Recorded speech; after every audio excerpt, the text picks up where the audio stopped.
Bom dia, turma. Hoje nós vamos iniciar o nosso estudo sobre o estudo dos gases. Como a gente pode ver aqui, essas são as variáveis de um estado físico. Então, as variáveis são pressão, volume ou temperatura. Dependendo da quantidade do valor de cada uma dessas grandezas, você pode ter uma transformação no estado físico da matéria. Então, como essas três aqui são as variáveis principais, né, as variáveis macroscópicas do estado, a gente vai ver o que vai acontecer quando uma interage com a outra e os tipos de transformações gasosas que elas vão provocar. Então aqui a gente vai falar das transformações gasosas como uma dessas variáveis se torna constante, ou seja, ela não vai mudar o seu valor.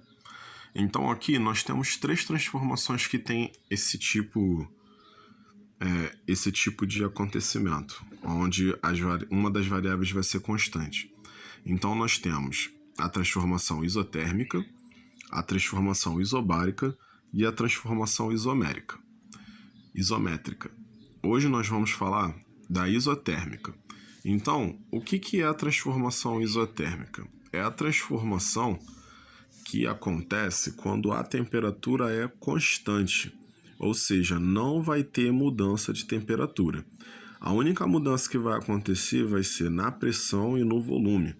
Então aqui a gente vê que a temperatura se mantém constante, a pressão é variável e o volume é variável.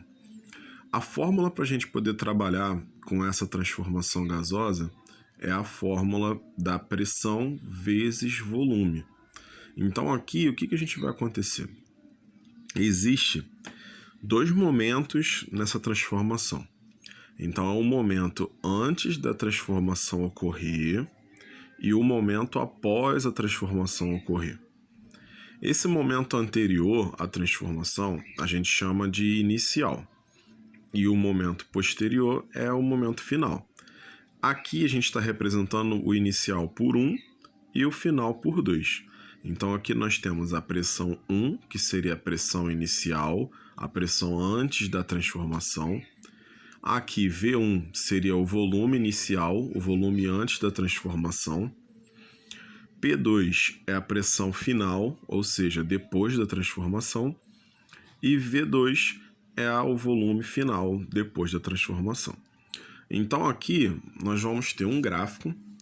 Esse gráfico da pressão versus o volume, ele vai ser sempre uma hipérbole, tá?